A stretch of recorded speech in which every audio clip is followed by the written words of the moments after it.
The automatic doors parted silently as Jasmine Crockett stepped into Boston Luxury Motors.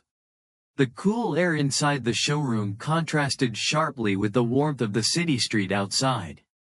The space gleamed with a surreal polish, every surface reflecting light like a dream made of glass and chrome. Rows of luxury vehicles, each one a monument to wealth and status, lined the room. Jasmine walked slowly, purposefully, her eyes fixed on a deep blue coupe that seemed to shimmer beneath the soft white lights. She wore a simple white t-shirt, faded jeans, and sneakers so worn that the seams had begun to fray. Her brown hair was pulled back in a ponytail, and she carried no designer bag, no jewelry, only a quiet determination that wrapped around her like armor. Today was not about appearances. Today was about her sister Caroline. Caroline had just survived her last round of chemotherapy. She had fought bravely, silently, for 2 years. And through all the suffering, all the fear, Caroline had held onto a single dream: to one day own a car like the ones displayed in this very showroom. A dream that had once seemed impossible. But now, Jasmine was here to make that dream real. As Jasmine walked further into the showroom, a coldness settled over the space. Not from the air conditioning but from the stairs. Subtle at first, a pause in conversation, a glance held too long, a shift in body language, but it grew heavier with each step she took.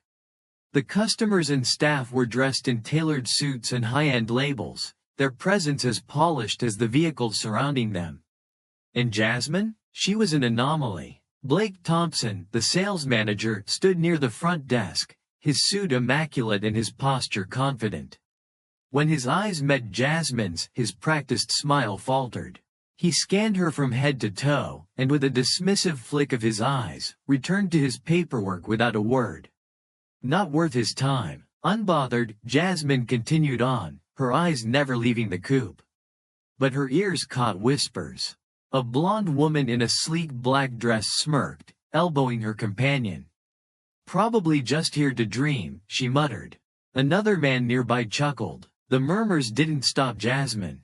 She reached the car, gently placing a hand on the polished metal, imagining the joy it would bring her sister. Behind her, a younger associate, Daniel, approached with a polite smile. "Can I help you with something, ma'am? Would you like a closer look?" Before Jasmine could reply, Blake intervened. "Thanks, Daniel. I'll take it from here." His tone cut the air like a knife. Blake stood tall, arms crossed, his voice coated in condescension. "You sure you're in the right place? That coupe starts at over $200,000. Perhaps you'd be more comfortable in our pre-owned section." It wasn't just a suggestion. It was a message. Jasmine stood still. She met Blake's gaze with a quiet calm. She didn't flinch, didn't argue, didn't walk away. She turned back to the car. Blake's smirk faded. The whispers returned. A man in a gray suit leaned close to his companion. "She looks like she couldn't afford the steering wheel," he whispered, not caring that Jasmine could hear. "We get her kind all the time," Blake added. "Dreamers. No real money." Daniel shifted uncomfortably nearby. He wanted to speak up but didn't. What no one in that showroom knew was that Jasmine Crockett was no ordinary woman. She was the founder of the Collins Foundation, one of the largest charities supporting disabled children across the country. Her work had saved lives, brought education to underserved communities, and lifted thousands out of hopelessness. She didn't flaunt wealth because her values weren't rooted in material things. But that didn't matter to people like Blake. To them, appearances were everything. As Jasmine stood in silence, absorbing the sting of every insult, a voice from the past echoed in her mind, Caroline's voice. "No matter what people say, Jazz, you're the strongest person I know." And so she stood, unmoved, unbroken. The entrance of a car broke the silence. Outside, a long black Rolls-Royce Phantom pulled up to the front of the dealership. It glided to a stop like royalty arriving at court. The engine fell silent and the door opened. Out stepped a man in a tailored black suit, salt and pepper hair neatly styled, eyes focused and unwavering.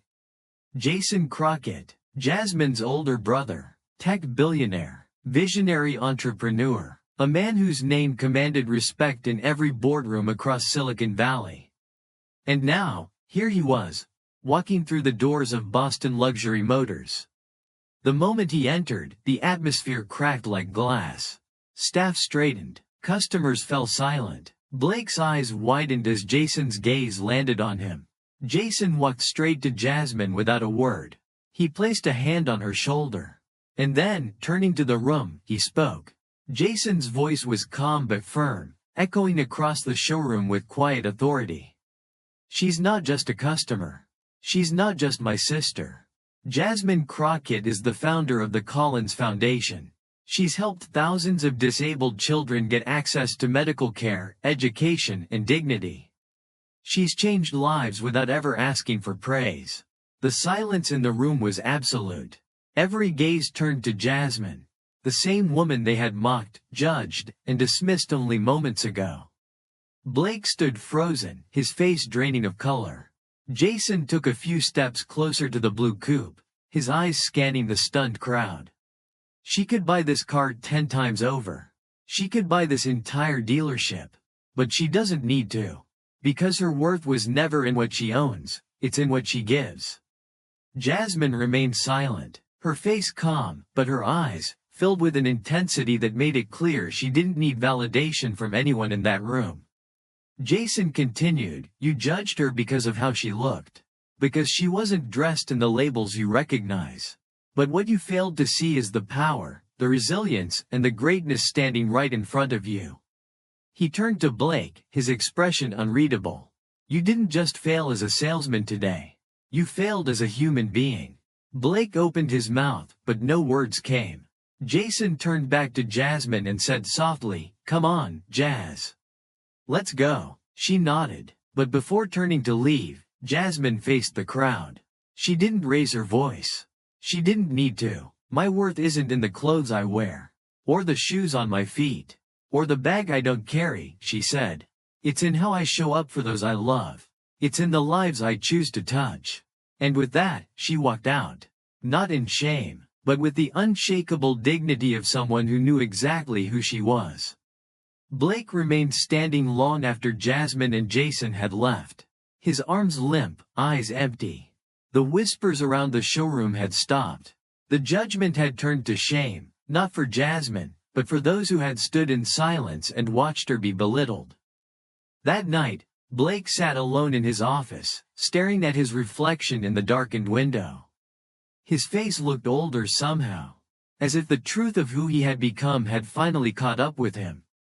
He thought back on every dismissive glance, every mocking tone he had ever used with people who didn't look the part. How many had he turned away simply because they didn't fit his idea of a customer? He remembered Jasmine's words, "My worth isn't in the clothes I wear."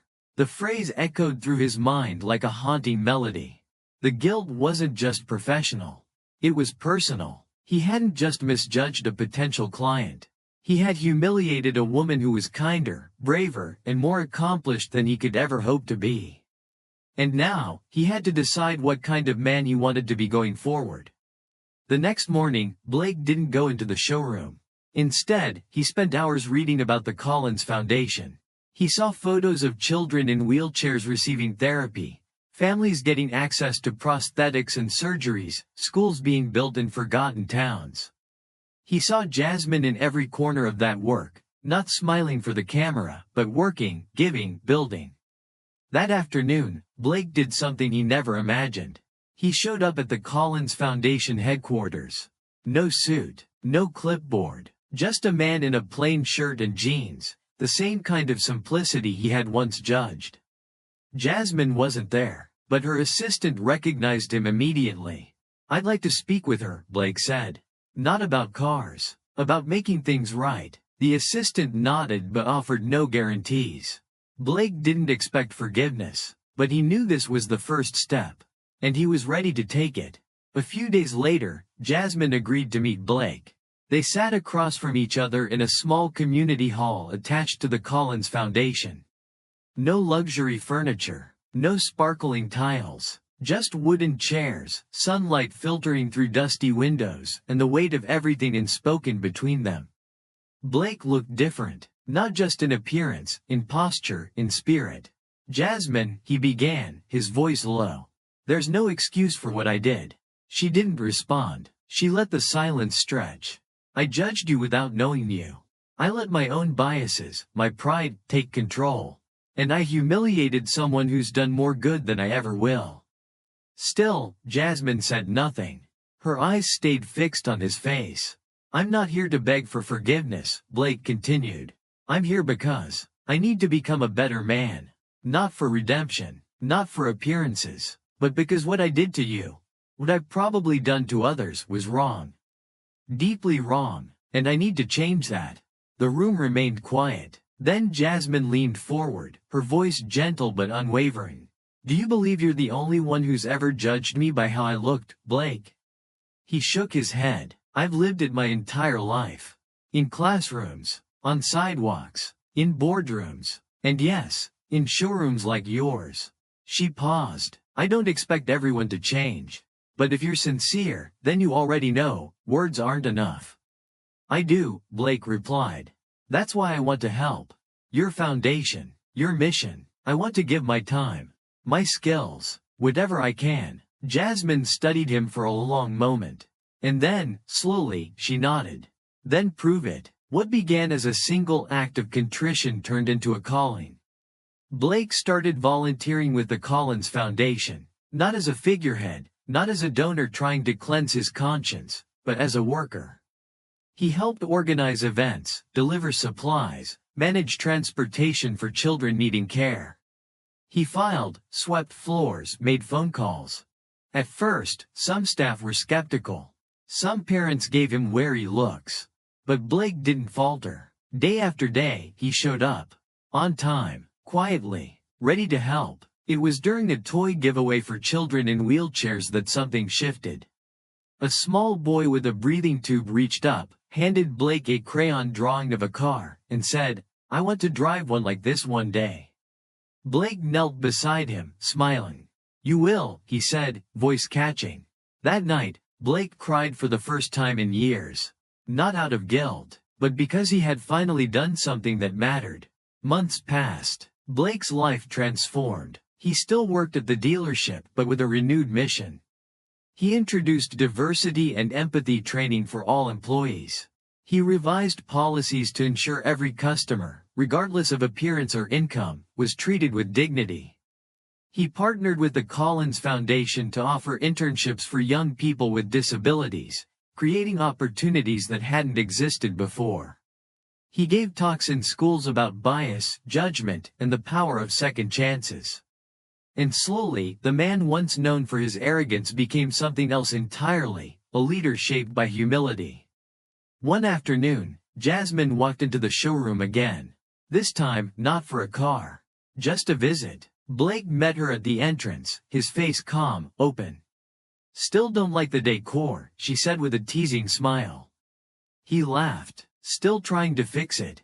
They shook hands, not as strangers, but as allies. The grand ballroom shimmered with light. It was the biggest charity gala the Collins Foundation had ever hosted.